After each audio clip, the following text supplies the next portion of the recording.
Popcorn पर GST का मुद्दा इन दिनों की एक बड़ी बहस का केंद्र बन चुका है। वित्त मंत्री निर्मला सीतारमण की अध्यक्षता में जीएसटी काउंसिल की बैठक में पॉपकॉर्न के लिए अलग अलग टैक्स दरें तय की गई हैं, जिनमें नमकीन और कैरेमलाइज्ड पॉपकॉर्न शामिल है। हर किसी के मन में सवाल ये है कि मूवी थिएटर में पॉपकॉर्न खरीदते समय ग्राहकों को कितना टैक्स चुकाना पड़ेगा।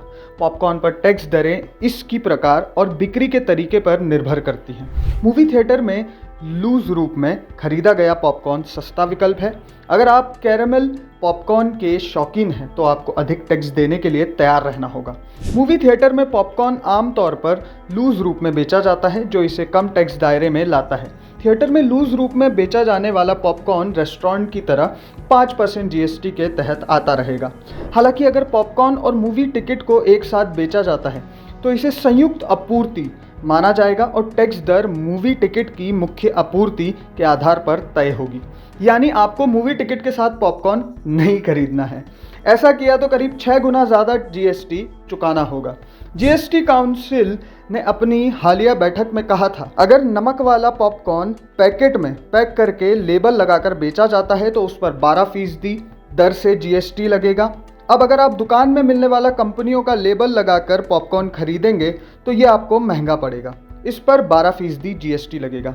आसान भाषा में कहें तो आपको अपने गली मोहल्ले की दुकान पर महंगा पॉपकॉर्न मिलेगा। पॉपकॉर्न पर टैक्स दरें समझें, हम आपको आगे समझाते हैं। Non brand popcorn, GST council ने यह स्पष्ट किया है कि नमक और मसालों के साथ मिलाए नॉन ब्रांड पॉपकॉर्न पर 5% जीएसटी, ब्रांडेड पर 12%। कैरेमलाइज्ड पॉपकॉर्न, चीनी के साथ बनाए गए पॉपकॉर्न जिसे कैरेमलाइज्ड पॉपकॉर्न कहा जाता है, इस पर 18% जीएसटी लगेगा। निर्मला सीतारमण ने स्पष्ट किया है कि कैरेमल पॉपकॉर्न में चीनी मिलाने से इसका स्वरूप बदल जाता है, इसलिए इसे नमकीन के बजाय शुगर कन्फेक्शनरी के रूप में टैक्स किया जाएगा। अभी के लिए इस खबर में बस इतना ही। इस पूरे मामले पर इंटरनेट पे भी कई प्रतिक्रियाएं आ रही हैं। कुछ का ये कहना है कि जीएसटी के लाने का मेन पर्पस ही यही था कि टैक्स सिस्टम बड़ा ही आसान हो जाए, जो कि आम आदमी देखकर समझ सके। लेकिन अब वो भी काफ़ी कॉम्प्लेक्स और कॉम्प्लिकेटेड होता जा रहा है, तो इसको लेकर जनता भी कई सवाल खड़े कर रही है। इस पूरे मामले पर आपकी क्या राय है, आप हमारे साथ कमेंट बॉक्स में शेयर करना ना भूलें। और अगर वीडियो पसंद आया हो तो इसे भी लाइक और शेयर करना ना भूलें।